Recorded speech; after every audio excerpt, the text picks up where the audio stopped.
প্রিয় নবীর বলে যাওয়া 4টি ভয়ঙ্কর হাদিস যা মুসলিম জাতির মনকে এক নিমিষেই নাড়া দিয়ে দিবে। যারা আল্লাহকে বিশ্বাস করেন না, আল্লাহর পরকালের বিচারের কথা বিশ্বাস করেন না, তাদের জন্য আজকের ভিডিওটি নয়। শুধু তারাই ভিডিওটি সম্পূর্ণ দেখবেন যারা মুসলমান, যারা আল্লাহকে বিশ্বাস করেন, আল্লাহর বিচারের দিনকে বিশ্বাস করেন। প্রিয় মুসলিম ভাই ও বোনেরা, আপনাদের কাছে একটি প্রশ্ন রাখলাম। বলুন তো, কোরআনের সব থেকে ছোট সূরার নাম কি? অবশ্যই মুসলিম হলে কমেন্টে উত্তর দিয়ে যাবেন। অবশ্যই ভিডিওটি শেয়ার করে আপনার অন্যান্য মুসলিম ভাই বোনদেরকে জানিয়ে দিবেন, সেই দায়িত্ব আপনার হাতেই দিলাম। তো চলুন বেশি কথা না বলে শুরু করি আজকের ভিডিও। 1 নম্বরে যে হাদিস সম্পর্কে বলা হয়েছে তা হলো রাসূলুল্লাহ সাল্লাল্লাহু আলাইহি ওয়াসাল্লাম বলেছেন, যে ব্যক্তি অন্যের গুনাহ নিয়ে খোঁটা দেয়, আল্লাহ তাকে সেই গুনাহ না করানো পর্যন্ত মৃত্যু দিবে না। তিরমিজি 2505। আল্লাহ বলেছেন, তোমরা তোমার পাপকে গোপন রাখো এবং গোপনে আমার কাছে তওবা করো, আমি গোপনেই তোমাদের পাপকে ক্ষমা করে দিব। সুবহানাল্লাহ। 2 নম্বরে প্রিয় নবী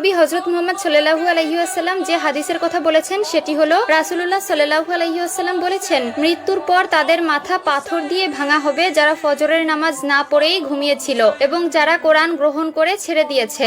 বুখারী 7047। প্রত্যেক দিন আল্লাহ 24 ঘন্টা আমাদের সময় দিয়েছেন, তার ভেতরে মাত্র 5 ওয়াক্ত নামাজ আমাদের উপর ফরজ করে দিয়েছেন। কিন্তু আমরা আজ এই ফিতনার দুনিয়ায় আল্লাহকে ভুলে গিয়েছি, নামাজ রোজা ভুলে গিয়েছি। যিনি আমার সৃষ্টিকর্তা, যার রিজিকের দয়ায় আমরা বেঁচে আছি, তার কৃতজ্ঞতা প্রকাশ করার মতো সময় আমাদের হয় না। আবার যারা কোরআন শিক্ষা করে তা বর্জন করেছে, তাদের শাস্তি আরো ভয়াবহ। 3 নম্বর যে হাদিসের কথা বলা হয়েছে তা হলো আল্লাহ তাআলা বলেন, তুমি ওই দিনকে ভয় করো যেদিন তোমার মুখে তালা লাগিয়ে দেওয়া হবে আর তোমার হাত পা তোমার কৃতকর্মের জন্য সাক্ষী দিবে। সূরা ইয়াসিন আয়াত 65। একবার চিন্তা করুন, কঠিন ওই হাসরের ময়দানে আপনি আল্লাহর সামনে দাঁড়িয়ে আছেন, আপনার কোনো জবানবন্দি নেওয়া হবে না, আপনার বিরুদ্ধে সাক্ষী দিবে আপনার হাত পা সহ প্রত্যেকটি অঙ্গ প্রত্যঙ্গ। তখন আপনি কতটা অসহায় একবার চক্ষু বন্ধ করে চিন্তা করুন। সেদিন আপনি খুব অসহায় হয়ে পড়বেন, আপনার পাশে দাঁড়ানোর মতো কোনো মানুষ থাকবে না, আপনার শরীরের প্রত্যেকটি অঙ্গ